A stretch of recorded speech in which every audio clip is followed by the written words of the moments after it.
Good morning बच्चों, स्वागत है आप सभी का। आज 29 अक्टूबर 2020 में मेरे यानी अनु के साथ और मैं आप सभी के सामने लेकर आई हूँ वर्कशीट नंबर 97। ये वर्कशीट सेकंड क्लास के बच्चों के लिए है।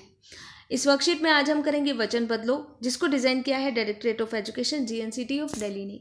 क्या है इस वर्कशीट में, किस तरीके से हम ये वर्कशीट करेंगे, without any further delay let's start.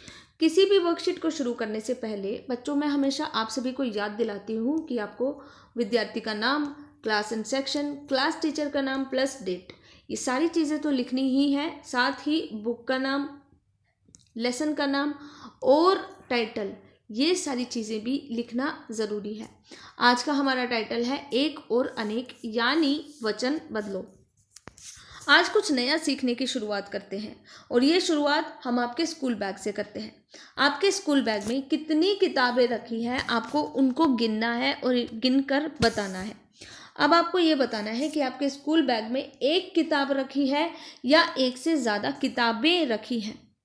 तो क्या आपने ध्यान दिया, मैंने जब एक की बात की कि अगर आपके बैग में एक किताब है तो अगर एक ही चीज़ है तो हम उसको सिंपल किताब बोलते हैं, ठीक है। लेकिन हम एक से ज़्यादा बुक्स अगर रखते हैं तो हम क्या बोलेंगे, एक से ज़्यादा में हम उसके ऊपर मात्रा और बिंदी लगा देंगे, यानी किताबें कर देंगे। तो वचन बदलो में क्या होता है कि जब हम किसी सिंगल चीज़ की बात करते हैं, यानी अगर हम घोड़े की बात करते हैं कि एक घोड़ा, तो हम क्या लिखते हैं, घोड़ा, घोड़ा सिंपल। जब हम एक से ज़्यादा की बात करते हैं तो हम मात्रा लगा देते हैं, जैसे घोड़े, घोड़े।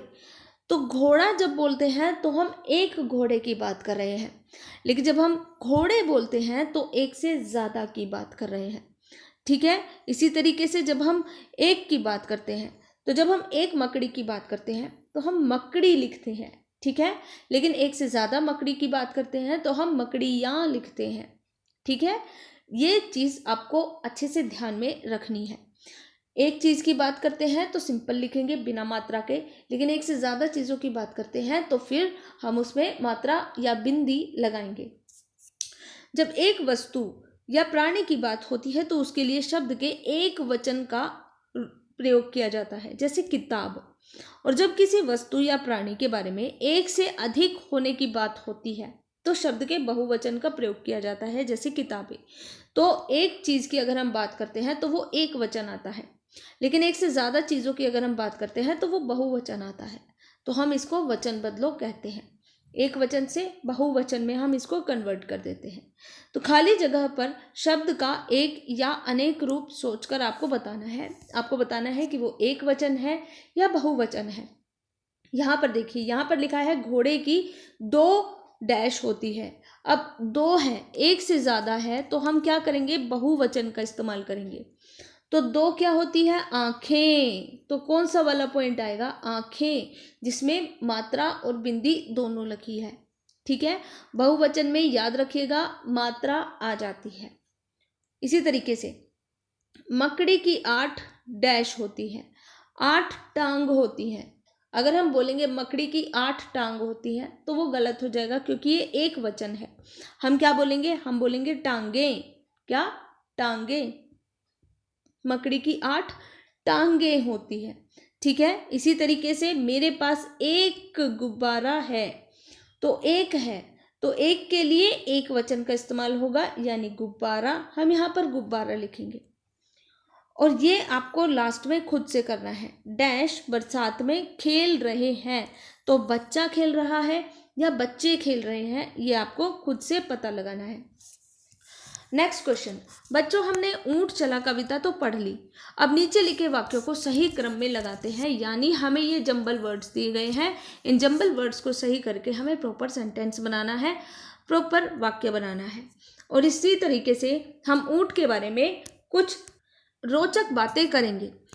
सबसे पहला सेंटेंस, ऊंट पशु शाकाहारी है एक। अब इसका क्या बनेगा, इसका ये बनेगा कि ऊंट एक शाकाहारी पशु है, यानी कि ऊंट एक दूसरे नंबर पे आएगा, शाकाहारी तीसरे नंबर पे आएगा, चौथे नंबर पे पशु और है आएगा 5वें नंबर पे। तो इस तरीके से हमारा जो सेंटेंस बनेगा वो क्या बनेगा कि ऊंट एक शाकाहारी पशु है, ठीक है। ऊंट एक शाकाहारी पशु है। आया समझ?